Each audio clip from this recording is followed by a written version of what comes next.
Welcome to Maker's Day 2022 at the Warren County Library Gardner Branch. My name is Mary Ellen, and today we're going to do some coffee filter chromatography, and we're going to make some tiny dancers once we're done making that chromatography on the coffee filters. So if you're not interested in making the dancers, know that you can make the chromatography and make something else with it when you're done. But today, besides doing the coloring, I'll show you step by step how you can make these little dancing girls. They're so sweet. So the first thing I would say is to gather your supplies. And what we use for this are coffee filters. So the dancer takes 2 coffee filters. They come in a package that look like this. These are the basket style coffee filters. And I'm just going to use the 2 layered right together and color right on top of them. You will also need a source of water. And I've got like a spray bottle here that I use when I'm ironing. You could use a sponge and just squeeze some water on it. So you will need a pan that has a lip on the edge so your water doesn't run everywhere. It's also very important that the markers that you use are non-toxic and water-based, because it's water that's going to make the ink move when we do the chromatography. So the normal Crayola water-based markers are great. The Crazy Art ones work as well. The Tombow pens are a water-based pen. If you have some of those or any other water-based pens that you feel you wouldn't mind using on top of a pan or possibly a cookie sheet. I mentioned the cookie sheet because if you want it to dry quickly, you could set your oven to warm and you can put them in the oven for about 10 minutes and they'll dry quickly and you can move on to making your project. So you are going to be coloring these in, and I want to show you some options for how you might want to color your coffee filter. This one I colored with you can see red and then a pink and then an orange and a yellow. And then you see as it dries, the colors will look like this. So the wetness will bring out the ink. The water will release those molecules in the ink. You'll see this separation and it'll begin to move through the paper and mix with the other colors. So that might be a way you want to color your paper. If you wanted to just color the edge and have a lighter or a white center to your paper, you could do something like this. Here I have a magenta and a pinkish red on the outside. And once I added my water, you can see that the center comes out just a pale pink or white, and all the color is on the edge. So that's an option for you. Just wanted you to think about it before you did it. If you colored your coffee filter in with lots and lots of colors like this, I would suggest to still leave white space. You see there's a little white space in between each color because that gives it room to travel across the white and meet with the other colors. This is what one looks like that I colored like so, and once the water hits it, it travels and it dries. It came out looking like this. So I'm going to show you actually making that happen. So I've got a Corningware dish here that I don't mind putting this in and giving it a bit of a spritz. So let's see. Let's put the one with just the color on the edge, and let's see what it does. So I'm going to give it a little bit of a spritz.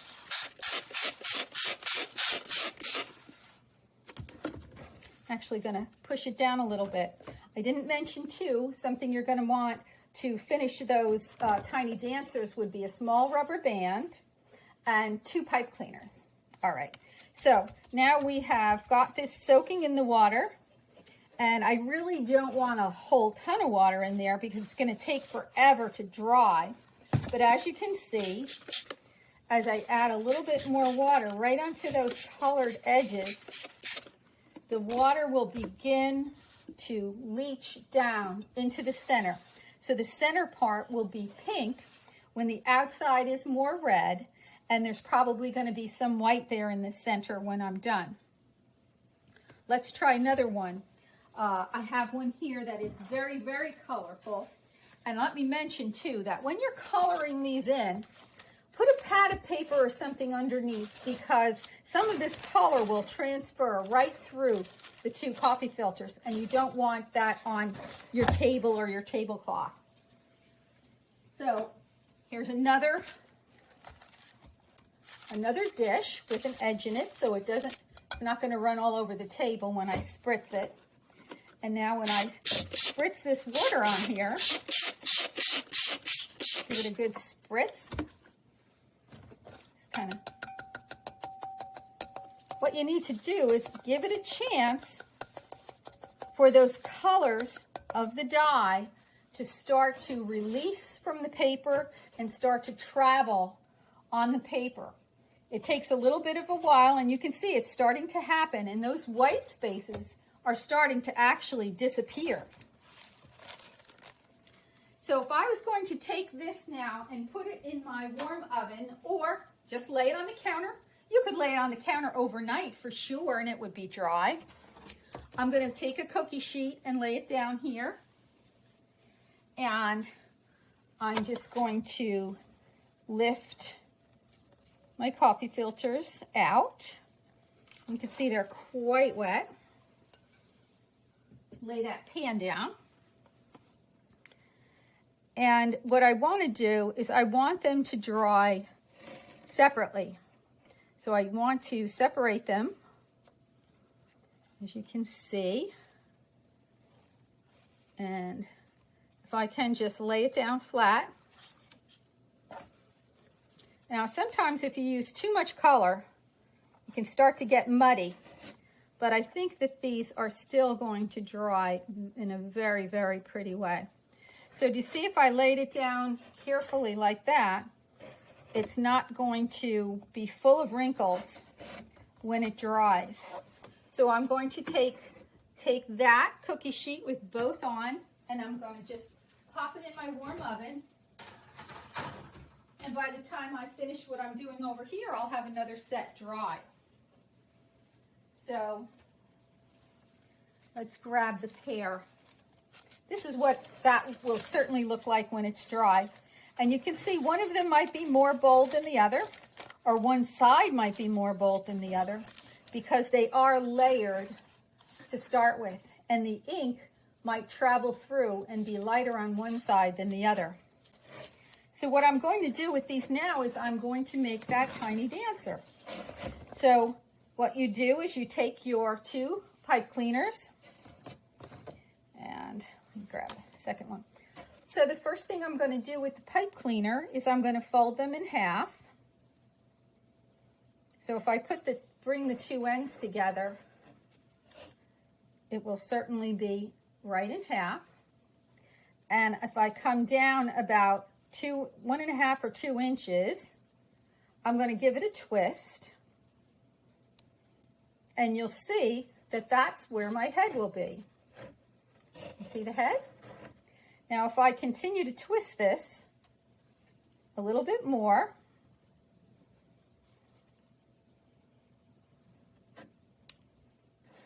that makes the body and the legs. I'm going to put this one underneath. Hopefully you can see a little better against this background. So now I'm going to take the second one. I'm going to also fold it in half, same way, and I'm going to make the arms. Now this is going to be a little longer than you need for arms, but that's okay. We can trim off the arms if they're too long. So I'm going to twist it on, and I'm going to wind these up towards the neck area so that the arm will come out right underneath the head. Do you see that? Let's see, my legs are a little bit akimbo. There we go. So you can see these arms are quite long. So at this point, I'm thinking about grabbing my scissor and just giving a little bit of a trim so that the arms are not longer than the legs. All right? And the first thing we're going to do in terms of the skirts is I'm going to take the skirt and I'm going to fold it in half. And see, since it's a circle, it's very easy to find half. And fold it in half again. And then one more time, because now I found the very center of that piece. And I'm going to give it a snip. And it makes a perfectly little space right in the center of the skirt. And we're going to do that on both of them, because both of these skirts have to go on the dancer. So I folded it in half, and I folded it in half, and now again, I'm just going to make a tiny little snip right there. So you see that each of them have a hole in the center. Now I'm going to choose which one is the top skirt. I think I'm going to pick this one. And when you do that, you have to make 2 snips for the arms to fit through. So I'm going to take a little snip, and that's just about, I don't know, 3/4 of an inch away from the center hole. I don't want to make that snip too big. The scissors are so large. And you can see when I make that snip, it has made a hole for each arm to come out. So now I've got my dancer, and she's going to put her dress on. So how would you put your dress on? I think the easiest way to be to put your arms in first. So I'm going to squeeze her head, going to put her arms up high, like so. And I'm going to slide the arms right into those 2 armholes. And I'm sliding the head right through the head, the hole for the head in the center. And you can see that you kind of just bring the rest of the dress down. I kind of like to bring it down and kind of give it a little bit of a pinch to take a look at it and see, do I like the way the colors are looking or the placement of the colors? All right, now it's time to put the bottom skirt on, and that one I'm going to slip from the legs and have this skirt come up from the bottom so that it will be slightly below the other skirt when I get this arranged. So do you see that the second skirt hangs a little bit below the first skirt? And what looks really pretty is if it's a different shade of a color showing right underneath. Now I'm going to take that little rubber band that I talked about before, and I'm going to put it over her head to hold that on. And I think the easiest way for me to do it is to bend both of her arms down so I can slide this rubber band right over. And this kind of makes her waist. So I'm twisting it. I'm going right over her head again, just like you would do it yourself. And it secures both skirts in place. You see? So those folded arms now actually have a nice elbow in place. You can round out the head because it's just a wire inside there.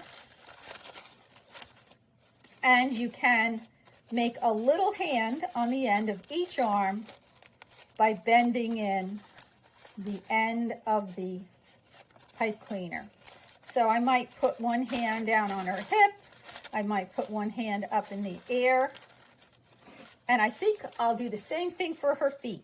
I'll bend one wire up for the right foot and one foot up for the left and give them a nice little bend. So you see her feet and her hands. And all you have to do is straighten out her skirt and she's ready to twirl as your tiny little dancer. If you were feeling extra special, you could have put some glitter on your dancer as well, but it's really not necessary. If you make two dancers, you could actually have them hold hands and do their dance together. So I hope you really enjoyed our program today and learned a little bit of science about the science of chromatography, and how those inks will separate and mix. And I hope you came up with another idea for something you might want to do with your beautifully colored coffee filter. I know what I've done with mine is I've made some roses, and that was really fun.